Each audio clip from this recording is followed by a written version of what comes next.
Capítulo 3. Del modo de conducirnos dentro de la casa. Primero. Del método, considerado como parte de la buena educación. 1. Así como el método es necesario a nuestro espíritu, para disponer las ideas, los juicios y los razonamientos, de la misma manera nos es indispensable para arreglar todos los actos de la vida social, de modo que en ellos haya orden y exactitud, que podamos aprovechar el tiempo, y que no nos hagamos molestos a los demás con las continuas faltas e informalidades que ofrece la conducta del hombre desordenado. Y como nuestros hábitos en sociedad no serán otros que los que contraigamos en el seno de la vida doméstica, que es el teatro de todos nuestros ensayos, imposible será que consigamos llegar a ser metódicos y exactos, si no cuidamos de poner orden a todas nuestras operaciones en nuestra propia casa. 2. El hombre desordenado vive extraño a sus propias cosas. Apenas puede dar razón de sus muebles y demás objetos que por su volumen no pueden ocultarse a la vista. En cuanto a sus libros, papeles, vestidos, y todo aquello que puede cambiar fácilmente de lugar y quedar oculto, su habitación no ofrece más que un cuadro de confusión y desorden, que causa una desagradable impresión a todos los que lo observan.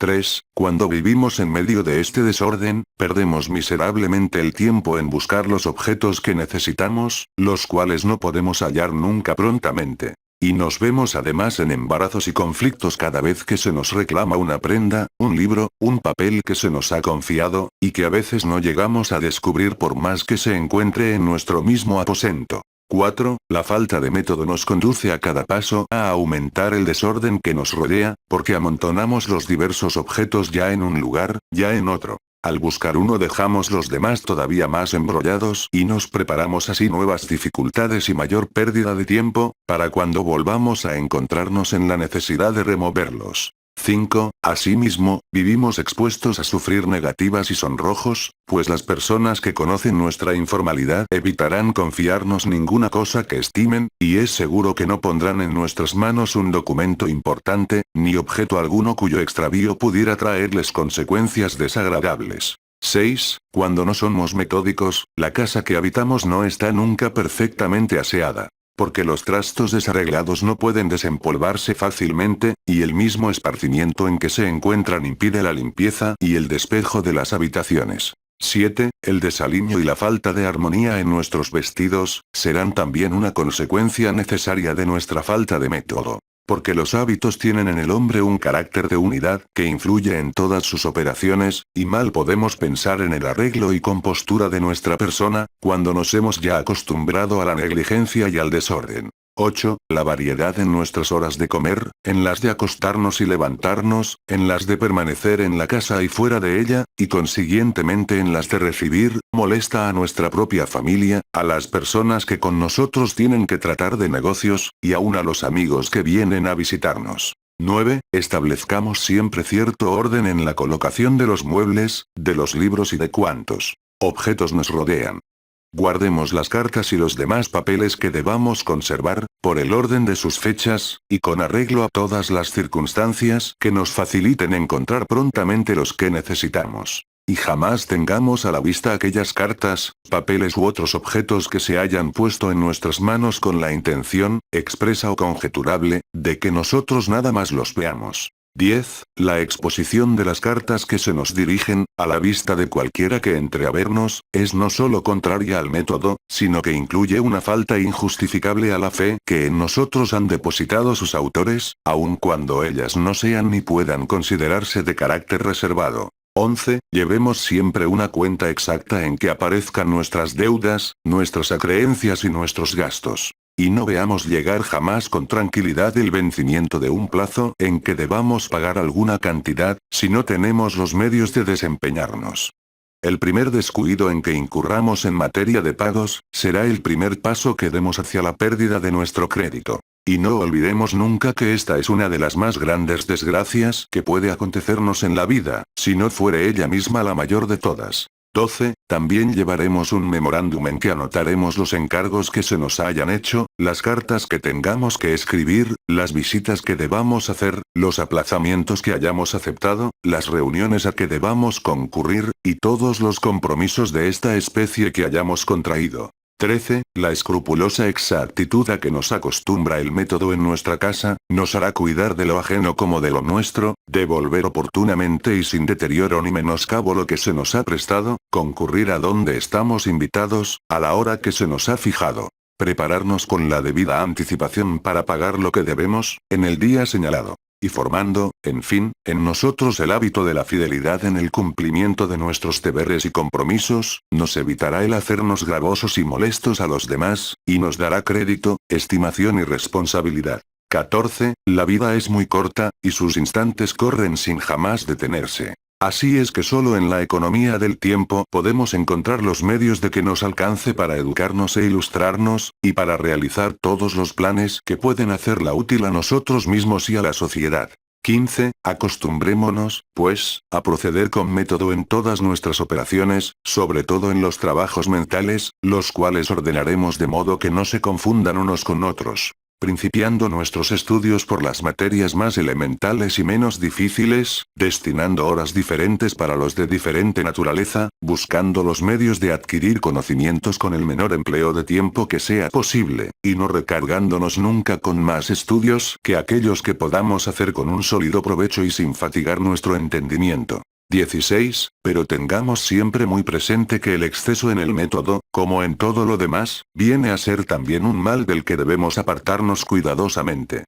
Es insoportable el trato con las personas que tienen sometidas a severas reglas las más insignificantes operaciones de la vida, especialmente el de aquellas a quienes ninguna consideración social, ni accidente alguno, por grave que sea, las hace alterar nunca una sola de sus costumbres. Y es bien digno de notarse que los que así se conducen, son por lo regular personas tercas, caprichosas, y de un carácter duro e intolerante. 17. En la mujer es el método acaso más importante que en el hombre. Pues a más de serle a ella aplicables todas las observaciones que preceden, su destino la llama a ciertas funciones especiales, en que necesariamente ha de ser el método su principal guía, so pena de acarrear a su familia una multitud de males de alta trascendencia. Hablamos del gobierno de la casa, de la inmediata dirección de los negocios domésticos, de la diaria inversión del dinero, y del grave y delicado encargo de la primera educación de los hijos, de que depende en gran parte la suerte de estos y de la sociedad entera. 18. La mujer desordenada ofrecerá, en cuanto la rodea, el mismo cuadro que ofrece el hombre desordenado, con todas las desagradables consecuencias sociales que hemos apuntado. Pero ella no quedará en esto solo. Porque comunicando su espíritu de desorden a todo el interior de su casa, al desperdicio del tiempo se seguirá el desperdicio del dinero. Al mayor gasto os mayores empeños, y a los empeños la ruina de la hacienda. Además, como las costumbres de la madre de familia se transmiten directamente a los hijos, por ser en su regazo donde pasan aquellos años en que se graban más fácilmente las impresiones, sus malos ejemplos dejarán en ellos resabios inextinguibles, y sus hijas, sobre todo, que su vez llegarán también a ser madres de familia, llevarán en sus hábitos del desorden, el germen del empobrecimiento y de la desgracia. Segundo, del acto de acostarnos, y de nuestros deberes durante la noche. 1. Antes de entregarnos al sueño, veamos si podemos hacerlo sin que nos echen de menos los que en una enfermedad, o en un conflicto cualquiera, tienen derecho a nuestra existencia, a nuestros cuidados y nuestros servicios. 2. Cuando nuestra familia o nuestros amigos más inmediatos estén sufriendo, nada es más incivil e indigno que el que nosotros durmamos. Y solo un grave motivo podrá excusarnos del deber que tenemos de permanecer entonces a su lado. 3. Estos cuidados se hacen extensivos a nuestros vecinos. Y son más o menos obligatorios, según el grado de conflicto en que se hallan, y según que su comportamiento para con nosotros les haya dado más o menos títulos a nuestra consideración y a nuestro aprecio. 4. Mas cuando seamos nosotros los que nos encontremos en conflicto, y en la necesidad del auxilio de nuestros parientes y amigos, no aceptemos el de aquellos que nos lo ofrezcan a costa de su salud, con trastorno de sus intereses, sino en el caso de sernos absolutamente imprescindible. 5. Al retirarnos a nuestro aposento debemos despedirnos cortés y afectuosamente de las personas de nuestra familia, de quienes nos separamos en este acto. Y en ningún caso dejarán de hacerlo los hijos de sus padres, los esposos entre sí, y los que duermen en un mismo aposento al acto de entregarse al sueño. 6. Si habitamos con otras personas en una misma pieza, tendremos gran cuidado de no molestarlas en nada al acostarnos. Así, cuando hay la costumbre de dormir a oscuras, y ya otra ha tomado su cama, no conservaremos luz en la pieza por más tiempo del que sea absolutamente necesario para disponernos a tomar la nuestra. 7. Si al entrar en el aposento encontramos que ya alguno de nuestros compañeros está dormido, cuidaremos de no hacer ningún ruido que pueda despertarle o turbar su sueño. Ejecutaremos entonces todos nuestros movimientos en silencio, y si necesitamos alguna cosa que no podamos proporcionarnos nosotros mismos, saldremos a pedirla afuera y con voz baja. 8. Cuando tengamos un compañero cuya edad o cualesquiera otras circunstancias le den derecho a nuestra especial consideración y respeto, aguardemos siempre a que haya tomado su cama para tomar nosotros la nuestra. Excepto el caso en que una enfermedad u otro accidente nos obligue a predecerle, o en que aquel haya de recogerse más tarde que de ordinario. Y si fuere un anciano o valetudinario, que necesite de auxilio en este acto, no solo deberemos prestárselo gustosamente, sino que no esperaremos a que nos lo demande. 9. No es delicado que, sin una necesidad imprescindible, durmamos en una misma pieza con personas de etiqueta o de poca confianza. 10. Al despojarnos de nuestros vestidos del día para entrar en la cama, hagámoslo con honesto recato, y de manera que en ningún momento aparezcamos descubiertos ante los demás. 11. La moral, la decencia y la salud misma nos prescriben dormir con algún vestido. Horrible es el espectáculo que presenta una persona que, por haber perdido en algún movimiento su cobertor, o por cualquier otro accidente ocurrido en medio de la noche, aparece enteramente descubierta. 12. Hay algunas personas que acostumbrando fumar al acto de entrar en la cama, no prescinden de ello aun cuando estén acompañadas. Si siempre es impolítico hacer aspirar el humo del tabaco al que no está también fumando, nuestra incivilidad viene a ser verdaderamente insoportable, cuando hacemos esto en una pieza cerrada, donde habrá de formarse una atmósfera pesada y pestilente, y al mismo tiempo contraria a la salud. 13. El ronquido, ese ruido áspero y desapacible que algunas personas hacen en medio del sueño, molesta de una manera intolerable a los que tienen la desgracia de acompañarlas. Este no es un movimiento natural y que no pueda evitarse, sino un mal hábito, que revela siempre una educación descuidada. 14. Si en medio del sueño sobreviene algún accidente, por el cual se nos llame para preguntamos algo o para exigir de nosotros algún servicio, pensemos que nada habría más incivil que mostramos desagradados y de mal humor, pues esto sería un amargo reproche para el que en este acto ha contado con nuestra amistad y benevolencia, y siente ya de antemano la pena de venirnos a molestar. 15. Por nuestra parte, evitemos en cuanto sea posible el llamar al que duerme, no interrumpiendo su sueño sino por una grave urgencia. El que se ve de esta suerte inquietado por nosotros, medirá sin duda la importancia del motivo que a ello nos ha inducido. Y aunque al encontrar que no ha sido bastante para justificar nuestra conducta, la civilidad le haga mostrarse tolerante y afable, no por eso habremos dejado de ser nosotros a más de inconsiderados, altamente inciviles. 16. Cuando en el curso de la noche ocurra en el vecindario algún acontecimiento que ponga en peligro la vida o los intereses de alguna persona o familia, deberemos apresurarnos a prestarle nuestros auxilios, tomando antes aquellas medidas de precaución que sean indispensables para dejar en seguridad nuestra propia casa. 17. Siempre que nos veamos obligados a despertar a una persona para comunicarle algún acontecimiento desagradable o funesto, cuidemos de conducirla gradualmente y con exquisito pulso al punto en que ha de experimentar las más fuertes sensaciones. La sorpresa que nuestra precipitación le causaría, no solo nos haría culpables de incivilidad e imprudencia, sino que podría fácilmente ocasionarle una grave enfermedad. 18. Cuando estemos hospedados en un hotel, tributaremos las debidas atenciones a los que se encuentren en los vecinos aposentos, procurando especialmente no hacer ruido alguno que pueda perturbar su sueño.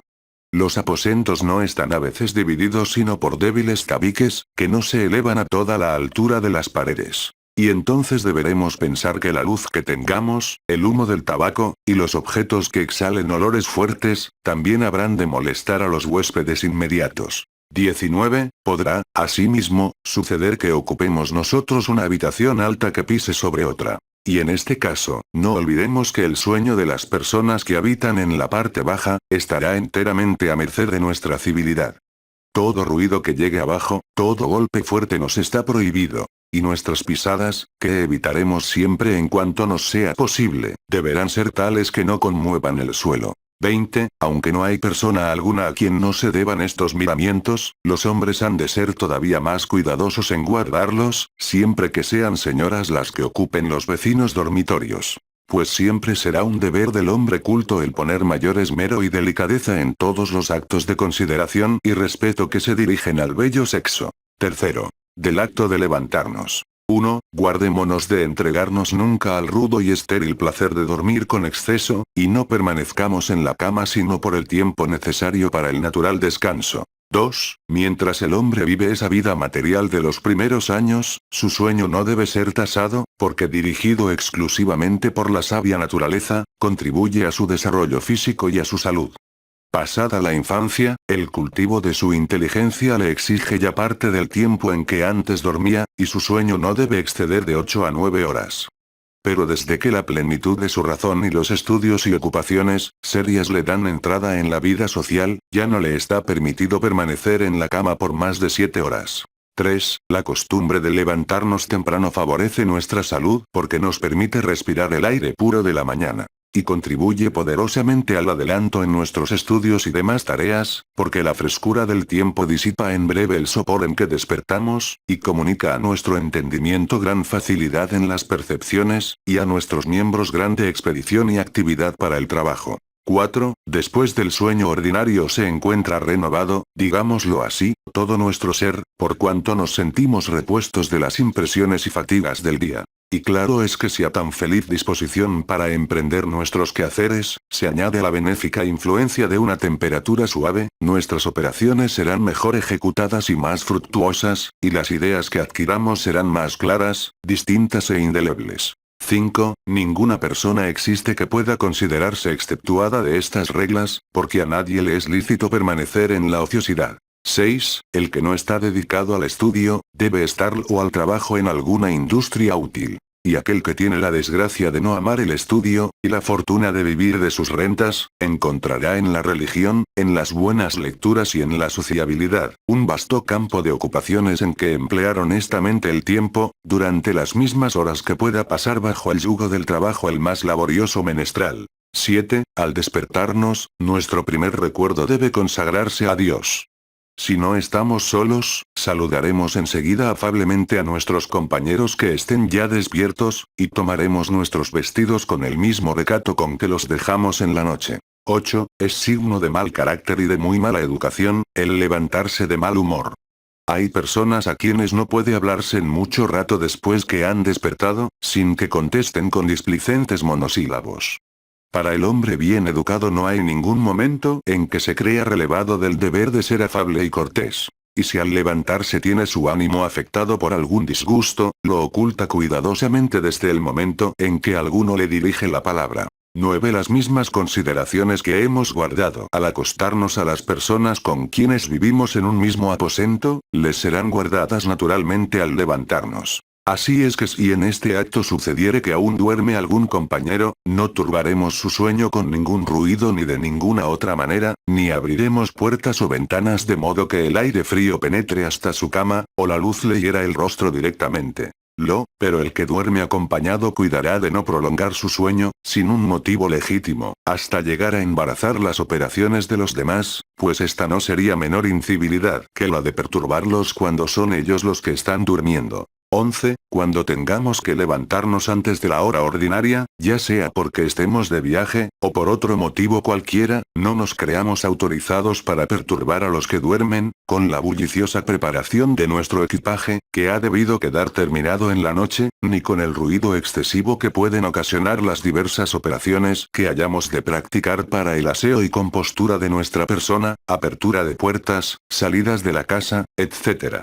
12. Algunas personas se creen relevadas de estos cuidados cuando se encuentran en un hotel. Así es que al levantarse para emprender viaje, alborotan el edilicio, y despiertan y molestan a los demás huéspedes que permanecen en sus camas. Guardémonos de proceder así jamás, y tengamos presente que el que de esta suerte se conduce en un hotel, se despoja del derecho de ser a su vez considerado, y prueba que su civilidad, excluyendo a los extraños, no está fundada en la benevolencia, que es su verdadera base.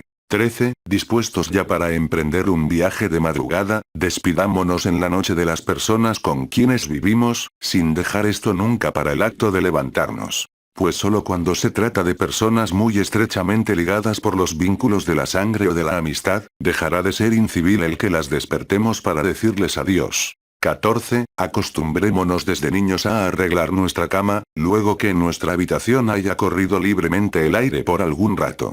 15. No salgamos nunca de nuestro aposento sin estar ya perfectamente vestidos. Y no creamos que la necesidad de salir de improviso por un accidente cualquiera, nos autorice para presentarnos mal cubiertos. O en traje poco decente. 16. La costumbre de tomar algún ligero alimento al levantarnos, a más de ser generalmente útil para la salud, contribuye a suavizar nuestro aliento, el cual no puede ser puro mientras no se pone algo en el estómago. Y téngase presente, que ningún cuidado ni sacrificio debemos ahorrar por conseguir la inestimable ventaja de tener siempre un buen aliento. 17. Tan solo los enfermos deben tomar el desayuno en la cama. Los que gozan de salud lo harán después que se encuentren aseados y vestidos. 18. Una vez que estemos en disposición de presentarnos delante de los demás, cuidemos de informarnos de la salud de nuestra familia. Semejantes actos de obsequiosa etiqueta, reconocen por móvil el afecto a las personas con quienes vivimos, y sirven para fomentar ese mismo afecto, y para hacer cada vez más grato y dulce el interesante comercio de la vida doméstica. Cuarto. Del vestido que debemos usar dentro de la casa. 1. Las leyes de la decencia y del decoro, así como también las de la etiqueta en su prudente aplicación a las relaciones íntimas, son las reguladoras de aquel desahogo y esparcimiento a que nos entregamos en el círculo de la familia. Y por lo tanto en ellas debemos encontrar las condiciones del vestido que habremos de usar dentro de la propia casa.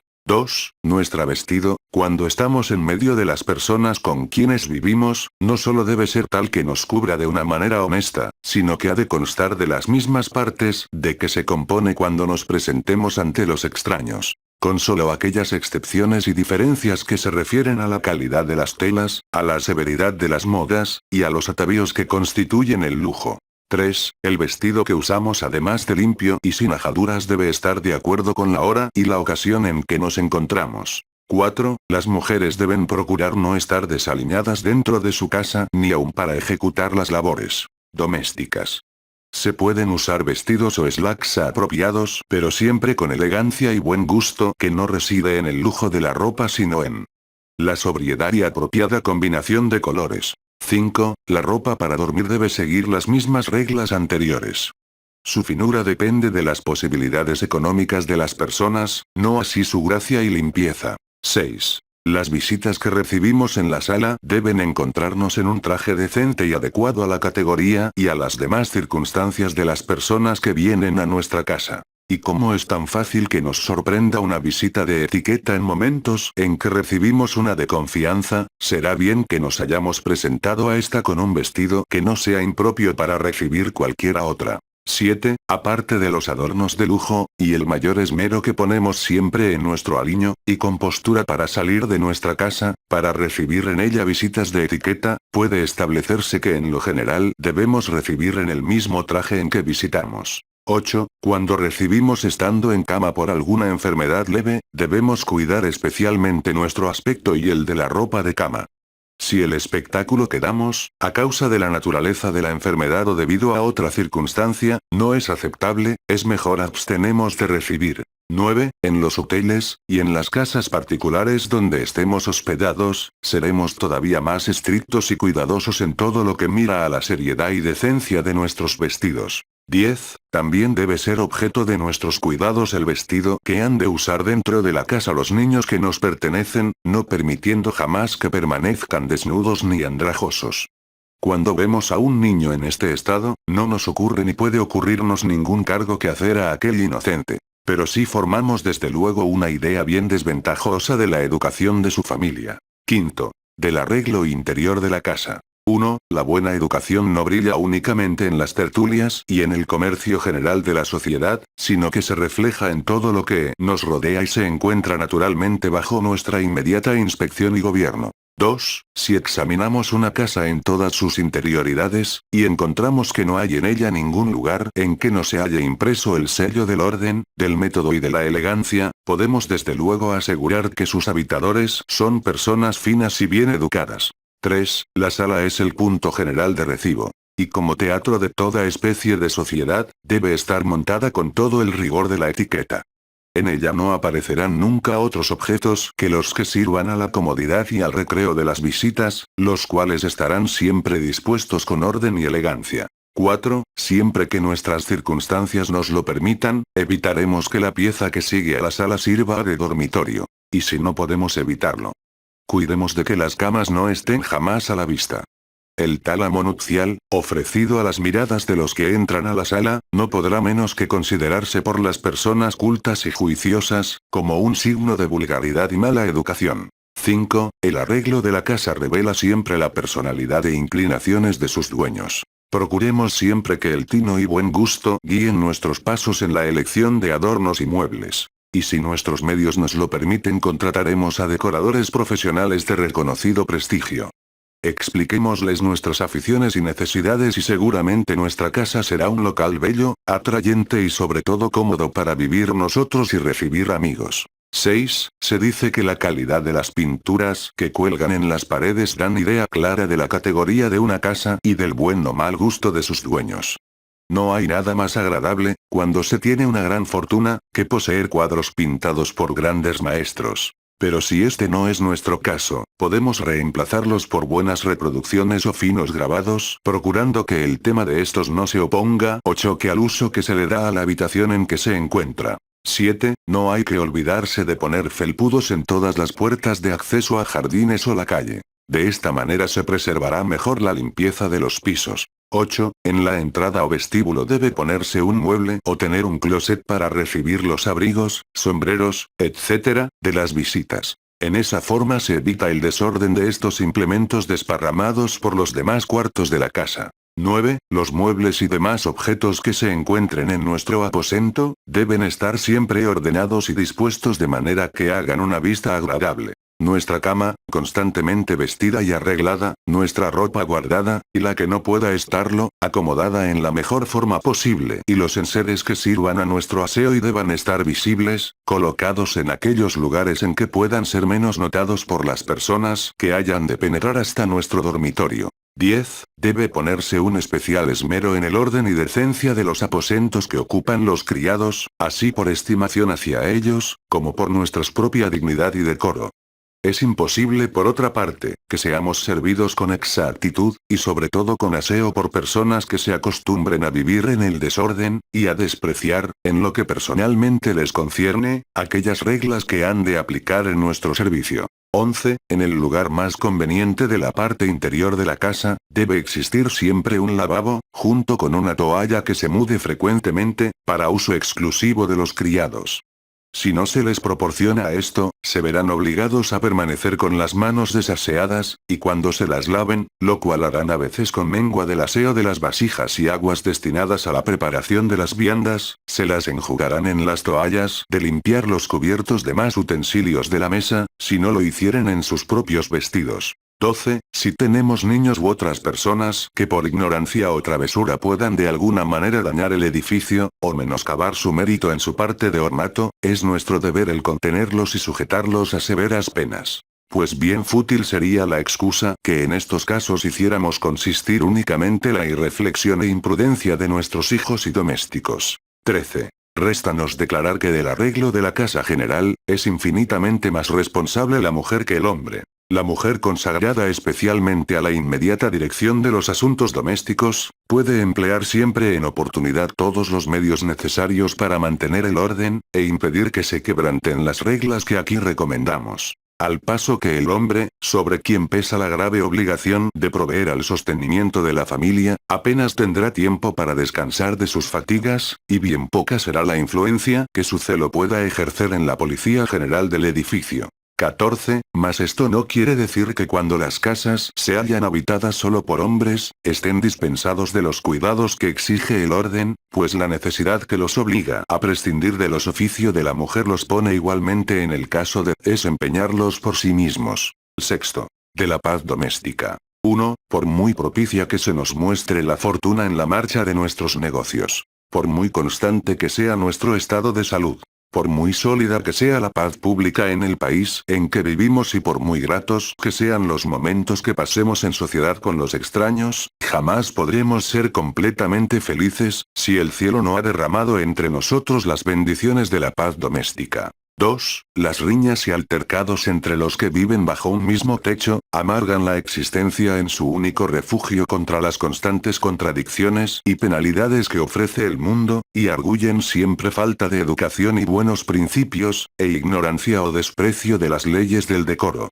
3. El que por un accidente cualquiera de la vida doméstica se encuentra alguna vez desagradado, y es sorprendido en estos momentos por una visita, puede fácilmente sobreponerse a la alteración de su ánimo y presentarse con semblante sereno y afable. Pero si la discordia interior devora constantemente su corazón y le ha hecho habituales sus crueles impresiones, imposible le será componer repentinamente su rostro y suavizar toda su exterioridad, para aparecer con aquel aire de tranquilidad y contento que es la primera señal de buena acogida que ha de darse a los extraños. 4. Las personas de una misma familia que se encuentran desacordadas no pueden jamás recibir dignamente a una visita.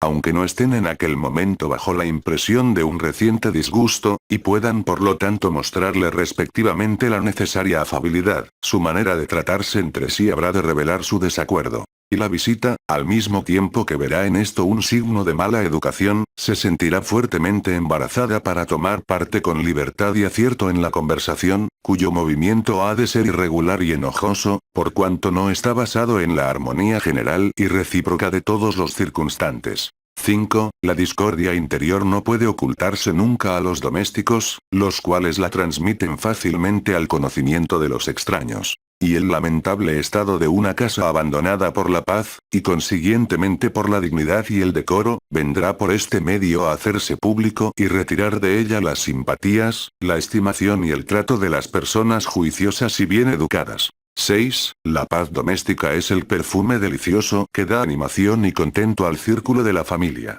Ella estrecha los lazos con que la naturaleza nos ha unido a nuestros parientes, fomenta aquel afecto, siempre sincero, que excluye todas las desconfianzas y nos entrega el más grato comercio de la vida, mitiga nuestras penas, nos brinda consuelos en medio de la adversidad, nos imprime hábitos de dulzura y benevolencia, y a su suave y apacible sombra podemos consagrarnos con nuestra familia al ejercicio de todas las virtudes, y al ensayo de las prácticas que nos disponen a manejarnos dignamente en todas las situaciones sociales. 7. Por el contrario, cuando la paz abandona nuestro hogar, cuando la odiosa discordia ha penetrado en el sagrado recinto de la familia, nuestra vida está cruelmente agitada por todos los dolores. Pues si en el trato con la generalidad de los hombres y en medio del torbellino de los negocios, encontramos a cada paso contradicciones y sinsabores, en el asilo doméstico nos aguardan aún mayores sufrimientos. Endurécese entonces nuestro carácter, nuestros modales se hacen toscos e inciviles, y por muchos que sean los dones que la naturaleza nos haya favorecido, nuestra conducta social llevará siempre impreso el sello del mal humor, y apareceremos frecuentemente extraviados de las reglas de la urbanidad. 8. No reservemos, pues, a la paz doméstica otros sacrificios que aquellos que se opongan la moral, al decoro o a la dignidad personal. Ya vemos que sin ella no hay felicidad posible, ni consuelo en la desgracia, ni hábitos de buena educación. Así es que en conservarla están interesados todos nuestros goces, el porvenir de nuestra familia, y la buena reputación a que debemos aspirar en la sociedad en que vivimos. 9. El conocimiento y la práctica de los deberes morales, serán de un grande auxilio para la conservación de la paz en las familias. El respeto de los hijos a sus padres, de los sobrinos a sus tíos, de los hermanos menores a los mayores, y en general, de todos los inferiores a sus superiores, suavizará siempre el trato de unos con otros, e impedirá que en las pequeñas discusiones que se suscitan en la vida doméstica, se mezcle nunca aquel grado de calor, aquella acrimonia que hace tomar el carácter disociador y tempestuoso de los groseros altercados. La benevolencia y el cariño que los superiores deben a los inferiores, no les permitirán abusar de su posición ni emplear palabras ofensivas, que armen la ira de estos y los conduzcan a usar de términos irrespetuosos.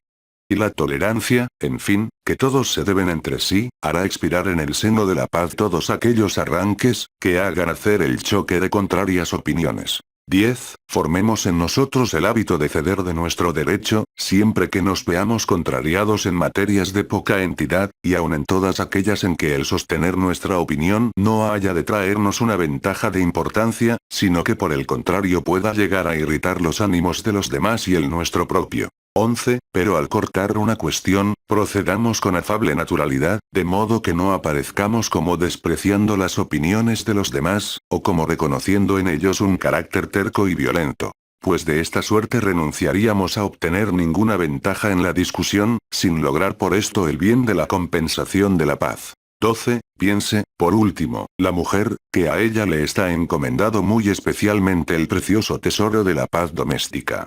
Los cuidados y los afanes del hombre fuera de la casa, le harán venir a ella muchas veces lleno de inquietud y de disgusto, y consiguientemente predispuesto a incurrir en faltas y extravíos, que la prudencia de la mujer debe prevenir o mirar con indulgente dulzura.